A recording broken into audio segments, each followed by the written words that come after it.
Post lunch session दे दिया है, सभी का भोजन हो गया? Yes sir. तो मस्त अब नींद लेने की बारी। थोड़ा कुछ अलग करेंगे, वो सेम पुराने स्टाइल से आज काम नहीं करेंगे। कोई आया, वक्ता कुछ बोल गया, हमने सुना, कुछ मोबाइल में मैसेजेस डाले, थोड़े रील्स देख लिए और घर चले गए। कुछ अलग करने की कोशिश आज मेरी इसलिए है कि पिछले 2010 से जब से होम्योपैथी में मैं आया हूं, एक ही चीज सोच के आया था कि होम्योपैथी को बड़ा करना है।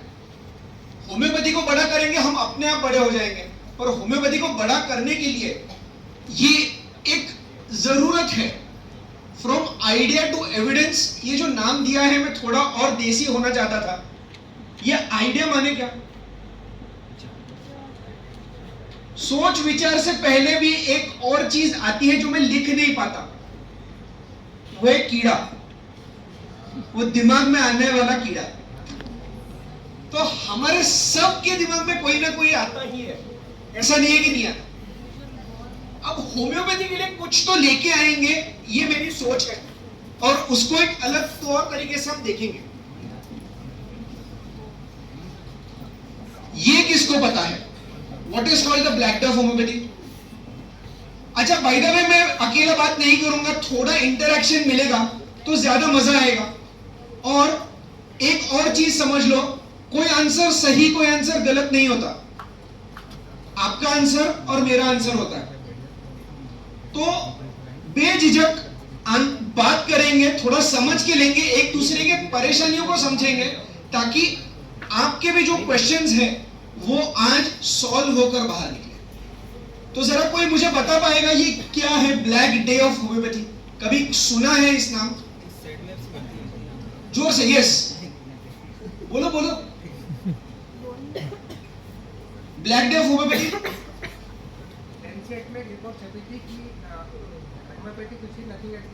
बढ़िया, please round of applause for it. अच्छा, कितने बार छपी थी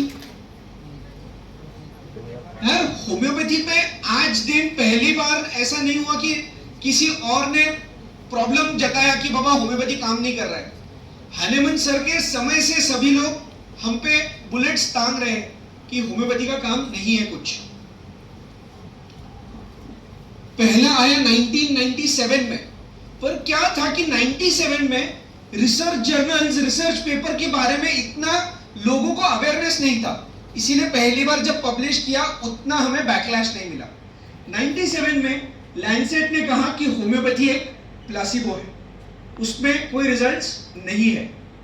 और 2015 में ऑस्ट्रेलियन गवर्नमेंट भी वही कह रही है कि 200 से ज्यादा अधिक रिसर्च देखने के बाद बता रहे हैं हम लोग कि homeopathy is nothing but a placebo. इस दोनों के बीच में जो लैंसेट का आप जो बता रहे थे, 2005 में सबसे बड़ा हम लोगों पर आया एक बैकलैश। होम्योपैथी में रिसर्च नहीं है, होम्योपैथी में कोई काम ही नहीं है, और क्वालिटी तो बिल्कुल नहीं। अच्छा, ये मैं आज भी मानता हूं कि होम्योपैथी के रिसर्च पेपर्स बहुत अधिक है, क्वालिटी कितने हैं ये मैं आज भी एक सवाल उठाना चाहूंगा सभी से, कि क्या क्वालिटी से हम कर रहे हैं उनके भाषा में। आज ये आंसर देने, ये सवाल उठने के बाद आप में से कई लोगों के मित्र रहेंगे, कोई एलोपैथ, आजू बाजू में भी रहेंगे कोई एलोपैथ, पहचान जान पहचान में।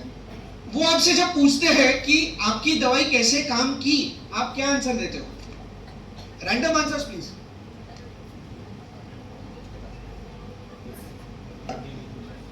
यस, इंडिविजुअलाइजेशन, ये एक सही आंसर है। और जोर से सही आंसर गलत आंसर कुछ नहीं है, आंसर आंसर है, बोलो। परफेक्ट टोटलिटी पे। अरे टोटलिटी से थोड़ा पहले जाओ तो हम माइंड सिम्टम्स भी लेते हैं।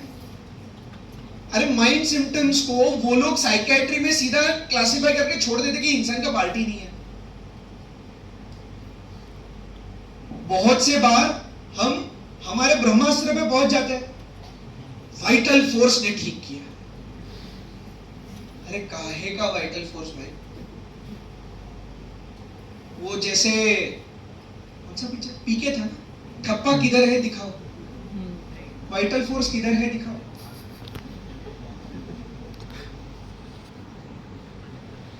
ये इन लोगों को पता है कि हम वो चीज नहीं कर रहे हैं, इसीलिए ऐसे लांछन हम पे उड़ा रहे हैं। और सबसे लेटेस्ट, सबसे ट्रेंडिंग ये वीडियो, ये महाशय का होम्योपैथी किलिंग 100 मिलियन इंडियंस। अरे भाई जरा आओ, हमारे द्वार आओ, हमारे इज नॉट हमारे हम सबके, क्योंकि आज इस सेमिनार के बाद एटलीस्ट वो एक चीज होनी ही चाहिए कि कोई भी कोई सवाल पूछे तो हम रेडी रहने चाहिए उनको एक साइंटिफिक आंसर देने के लिए उनके भाषा में।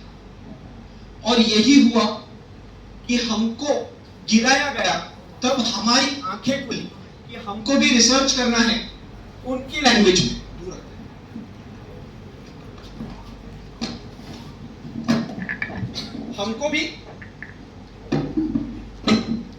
हमको भी रिसर्च करना है उनके लैंग्वेज में। तो क्या हुआ, 2005 में जब लैंसेट ने बताया कि होम्योपैथी में कुछ नहीं है, तब आए हमारे महाशय 26 जनवरी 2006 में इमीडिएट पीटर फिशर। कौन है ये पीटर फिशर? किसी को पता है? लिखा है, पढ़ भी सकते हो।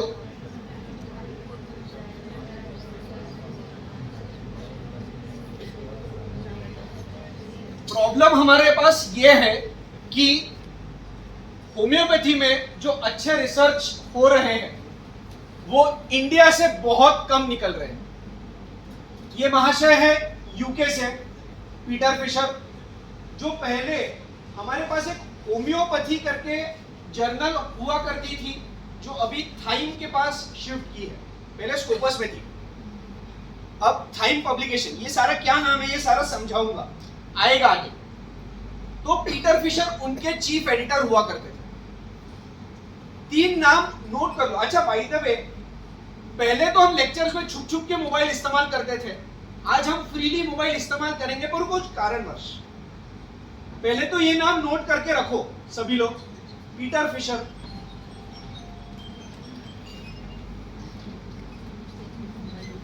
Bell, Iris bell,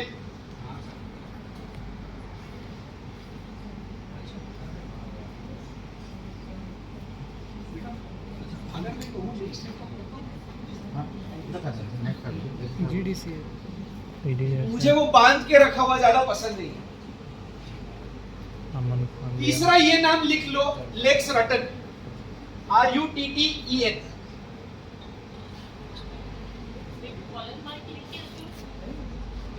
clinical research को चेक करते हुए प्रूफ दिया था कि होम्योपैथी काम नहीं करती, पर उस वक्त 110 क्लिनिकल रिसर्च थे।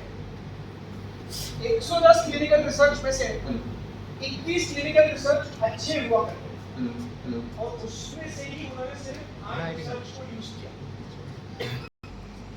कितनों को ये वेबसाइट एग्जिस्ट करती है पता? आप जरा खड़े करें। चलो अच्छी बात है।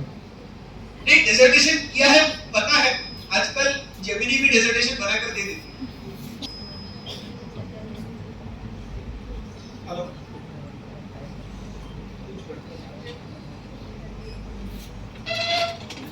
हेलो, रिसर्च हम क्यों करते हैं? हमारा सबका सबसे पहला आंसर, कुछ तो कर दिया, हमारा थीसिस कंप्लीट हो गया। क्या आपको पता था? अच्छा, अगले कुछ स्लाइड ऐसे हैं जो बाद में जाकर कोई आपको पूछे कि बाबा दवाई का अंश है क्या नहीं है, ये पेपर काम कैसे करती है। अब है दवाई, ये आपने प्रूफ कर लिया, अब काम कैसे, तो उसी वजह से आपका पार्टिकल दूसरे इसमें जा रहा है। Second is called silica hypothesis. Silica hypothesis कि आपके मॉलिक्यूल्स कांच है, फाइल ग्लास कांच है। कांच किससे बनता है? क्वांटम मैकेनिक्स भी जोड़ दी। एंड बनाया एक पेपर बाय अ पोलैंड रिसर्चर मार्सिल मोल्स्की। कब बनाया? शायद 2010 का। PPR series. यस, कौन है बोला? What is PPR? कोई तो फुल फॉर्म बोल रहा था शायद। PPR series. Effective results available है वो दिखाना। तो अभी तक हम फंडामेंटल पे अगर काम नहीं करेंगे तो कितना भी पेशेंट पे आप दिखा लो वो बोलेंगे ये फ्लूक था, ये वन रिजल्ट था। तो इसीलिए आते हैं हमारे बेसिक्स पर। The fundamental of a successful research is the right search. हमको ढूंढना है सही से। क्या ढूंढना है? दो चीजें। First thing is what they have studied. आज दिन तक उन्होंने क्या क्या पढ़ाई की। ये अपना टॉपिक सिलेक्शन हम जब करते हैं टाइटल से पहले ये अपने स्टेप्स होने चाहिए। यूडीसी मुझे पसंद है वो टॉपिक, वेरी गुड, मैंने उठाया, मैं उस पे ढूंढ रहा हूँ मार्केट में कहीं, पर अच्छे क्वालिटी रिसर्च पेपर ढूंढने हैं तो ये जगह स्कोपस, एल्सेवियर। इसमें एक नाम मिसिंग है, मैं बताऊंगा। स्कोपस, नेक्स्ट हमने हमारे पार्क एंड पार्क में पढ़ लिया होगा कि हमारे स्टाइल्स ऑफ रिसर्च कौन से हैं। Clinical, pre clinical, cohort. दो चीजों क्या है तीनों? जोर से पढ़ो भाई। In silico, in vitro, in vivo. तो आप कैसे कहते हो कि आपकी होम्योपैथी कैंसर में काम कर रही है? पेशेंट का रिजल्ट देखा है भाई, और क्या। बट ये इन विट्रो पे हम काम कर सकते हैं कि आपके फंगल इन्फेक्शंस हुए, आपके कैंसर सेल्स हुए, स्पेसिफिक कैंसर सेल्स हुए, जैसे लंग कैंसर का अलग, लिवर कैंसर का अलग, ब्रेस्ट कैंसर का अलग। इस पे होम्योपैथी दवाई का ज़ेब्राफिश मॉडल से उन्होंने ढूंढ के निकाला। तो ये हुआ इन विवो। अच्छा, यहां तक जनरली सबको पता है what is in silico. What is in silico?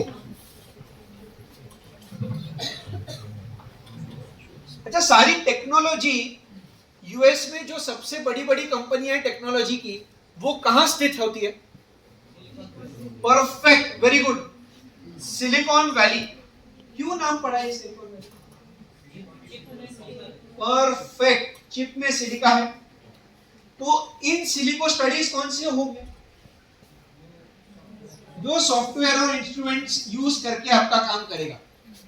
भाई सबसे आसान हो नहीं गया। ना पेशेंट देखो, ना एथिकल कमिटी का क्लियरेंस लाओ, ना वो पैसों का झंझट देखो, सारा क्लियर। पेशेंट का फॉलोअप, बाबा फोन करके बुलाना, बाबा फॉलोअप तो आ, ये सारा दूर। पर इसका बहुत बड़ा रोल है होम्योपैथी में अब जाकर। क्यों? ये दिखा रहा कि आज के बाद हम एक 5 मिनट कम रील देखेंगे और एक 5 मिनट इस गूगल स्कॉलर को भी देंगे। अपना रिसर्च का पॉइंट, पहला सवाल जब उठता है कि बाबा मुझे देखना है कैटरैक्ट इन मिड 30s कितना है, तो ये प्रिवेलेंस का स्टडी हो गया कि कितने लोगों में वो अवेलेबल है। तो वो कितने लोगों में अवेलेबल है उसका मतलब क्या है? क्रॉस सेक्शन, एक स्लाइस मारना। हमने आलू लिया, आलू के मिड में काटा, या एक लीफ लिया, लीफ के मिड में काटा और कितने स्टोमाटा अवेलेबल है ये चेक किया। यही तो करता है अपने फार्माकोपिया, प्रूफ देखने के लिए या उसकी ऑथेंटिसिटी देखने के लिए। तो यही हम भी कर रहे हैं कि एक स्टेटा को कट किया, वो एक टाइम पे कितने लोगों में वो अवेलेबल है। अगर मैं कहूं, ये प्रिवेलेंस का एक सादा सरल एग्जांपल लेंगे। 2020 से 22 के बीच में हर दिन कोविड के कितने लोग मिलते थे? यूज करो ना, ये आपके केसेस में यूज करोगे तो आप होम्योपैथिक रिसर्च को प्रमोट कर रहे हो और बहुत आसान है। पेशेंट पहले कितना था, आज सिम्टम्स, और आज कितने बेहतर है या खराब है सिम्टम्स, इतना बता के काम करो। पर ढूंढो कि होम्योपैथी में है क्या, इसमें कौन से स्केल्स अवेलेबल है। ऐसे ही सारे है कि बाबा हमारी ट्रीटमेंट काम कर रही है कि नहीं कर रही है। आरसीटी